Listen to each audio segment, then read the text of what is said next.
सभी को दंडवत प्रणाम। जय श्री कृष्णा। आज की लीला है श्री प्रभु बाबा की अगाध लीलाओं का संस्मरण।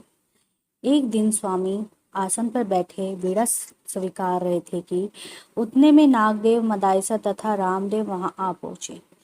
उन्हें देख के वे बोले, लो ये ऋतुपुत्र के यात्री आ गए हैं। स्वामी के आसन के निकट पहुंचकर सबने चरण वंदना की और श्री चरणों में बैठ गए। श्री गोविंद प्रभु महाराज ने लड्डुओं का कुछ प्रसाद श्री चक्रधर स्वामी के लिए भेजा था। वह प्रसाद उन लोगों ने उन्हें दे दिया। श्री प्रभु के इस पवित्र प्रसाद को स्वामी ने पहले मस्तक से लगाया कर नमन किया, फिर उनमें से कुछ लड्डू ग्रहण कर लिए। उन्हें खाते हुए भगवान बोले, इनमें मीठा कम है। और इनमें पूरा ये सुन उन लोगों ने आश्चर्यचकित होकर कहा, ठीक यही बात श्री गोविंद प्रभु महाराज ने भी कही थी। तो स्वामी बोले, श्री प्रभु महाराज सब कुछ जानकर भी प्रकट नहीं करते, यही उनकी अगाधता व विशेषता है। दूसरे दिन प्रातः ही मदाइसा स्वामी के पास आ बैठी। प्रभु ने उससे पूछा, तुम रिद्धपुर में रहकर क्या करती थी? इस पर मदाइसा ने स्वामी को श्री गोविंद प्रभु महाराज की दिव्य लीलाओं से परिपूर्ण कुछ संस्मरण सुनाए और बताए कि वो उनकी सेवा शुश्रूषा में दिन रात तल्लीनता और भक्ति भाव से जुटी रहती थी। संस्मरण सुनाते सुनाते श्री प्रभु बाबा को याद करके मदाइसा का गला भर आया और श्रद्धा से आंखें भी गीली हो गई। ये देख स्वामी ने पूछा, मदाई, तुम श्री प्रभु बाबा का स्मरण करते हुए इस कदर रो रही हो, तो वहां से आई क्यों? उन्हीं के श्री चरणों में सेवा दासी के लिए रह क्यों नहीं गई? मदाइसा बोली, महाराज, मेरी तो वहां से निकलने की तनिक भी इच्छा नहीं थी। ये तो मुझे दादोस जबरदस्ती ले आया। जब मैंने उसे कहना नहीं माना तो नागदेव भी मुझे फटकारने लग गया। इसी से विवश होकर मुझे आना पड़ा, नहीं तो श्री प्रभु बाबा के श्री चरणों को छोड़ने का मेरा कतई भी मन नहीं था। मैं उन्हीं की छत्र छाया में रहना चाहती थी। दादोस की ओर जब स्वामी ने अपने प्रसन्नाकित नेत्र उठाए तो वह एक बारीक सब कपा गया। फिर कुछ संभल कर बोला, महाराज, ये वहां रहकर भी क्या अच्छा काम कर रही थी? ये तो हमेशा महाराज की इच्छा के विरोधी चलती और आचरण करती थी। दिन भर जीव जंतुओं की हिंसा करती और अनिष्टता जोड़ती रहती थी।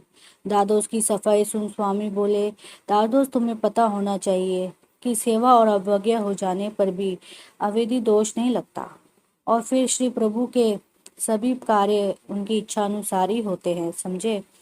दादोस अब क्या बोलता। उसे नमस्तक बैठे देख स्वामी ने फिर कहा, दादोस, किसी प्राणी को धर्म से विमुख करने का प्रयत्न नहीं करना चाहिए। श्री गोविंद प्रभु महाराज की सेवा को तुम हिंसा मानते हो? अरे पगले, उनकी सेवा तो साक्षात ईश्वर की सेवा है। तुमने मदाइसा को साथ लाकर उसे सेवा से वंचित रख महान अपराध किया है। सभी को दंडवत प्रणाम। जय श्री कृष्ण। आज की दूसरी लीला है भट्टोबास को ईश्वर प्रतीत। भगवान रात के भोजन आदि से निवृत्त हो जब आसन पर बैठे तो उन्होंने नागदेव से कहा, तुम रिद्धपुर में श्री गोविंद प्रभु महाराज के दर्शन करके आ रहे हो, इसलिए उनकी कुछ दिव्य लीलाएं हमें सुनाओ। नागदेव बोला, महाराज, उनकी अगाध लीलाएं मैं भला आपको कैसे सुनाऊं?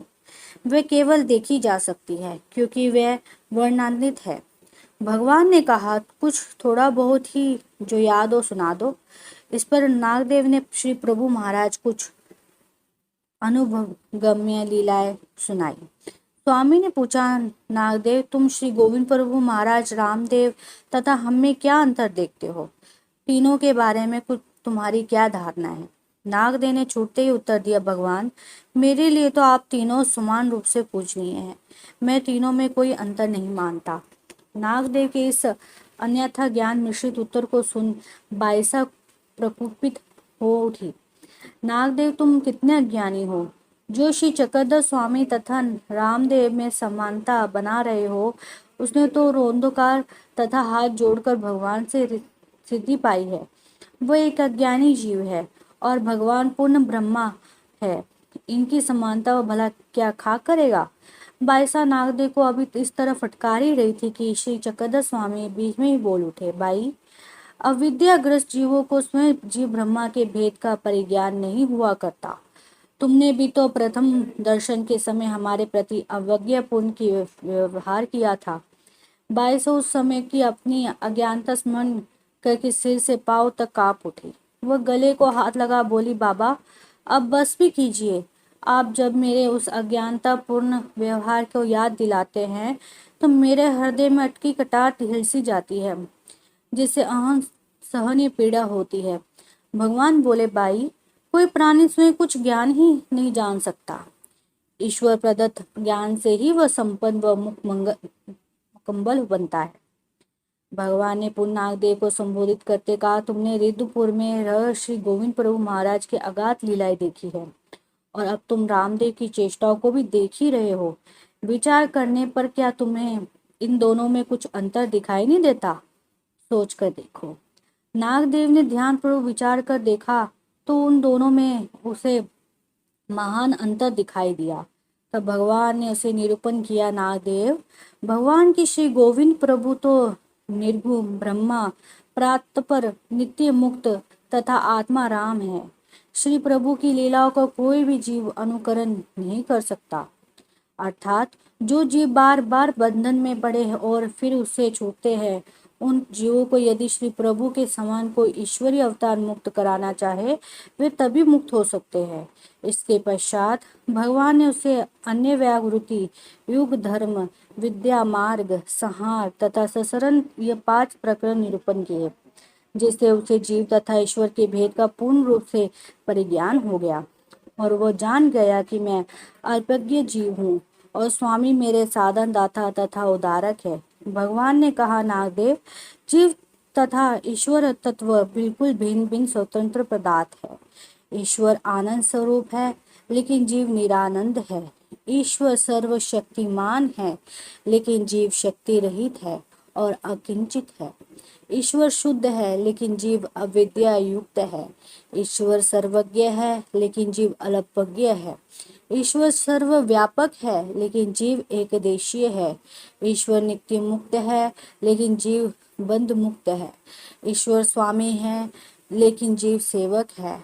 जीव यदि ईश्वर का अन्य शरण ग्रहण करके निष्ठा से उसकी भक्ति करे तो वह उसकी कृपा से कर्मों के समस्त बंधनों से मुक्त होकर नित्य मुक्त सकता है और इस प्रकार ईश्वर स्वरूप को भी प्राप्त कर सकता है। रात काफी हो चुकी थी और सभी भक्त जा चुके थे। भगवान ने भी नागदेव को अपने निवास पर जाने को की आज्ञा दे दी। जब नागदेव निवास पर गया तो रामदेव को सो चुका वह बाहर भी बैठ रह गया। वो सारी रात उससे बाहर बैठकर ही काट दी। दूसरे दिन जब नागदेव भगवान को प्रणाम करके आया तो स्वामी ने उससे पूछा, नागदेव, कल लौटते हुए तुम्हें देर हो गई थी। रात को यहाँ से जाने के बाद महात्मा ने तुम्हें कुछ कहा तो नहीं? नागदेव ने जवाब दिया, मेरे पहुंचने तक वो तो सो चुका था। भगवान ने फिर पूछा, तुम भी जाकर सो गए होंगे? उसने कहा, नहीं महाराज, मुझे तो रात भर नींद ही नहीं आई। सर्वज्ञ ने नागदेव को टटोलना चाहा, क्यों, मच्छर काट रहे थे या और कुछ बात थी? साफ साफ बताओ।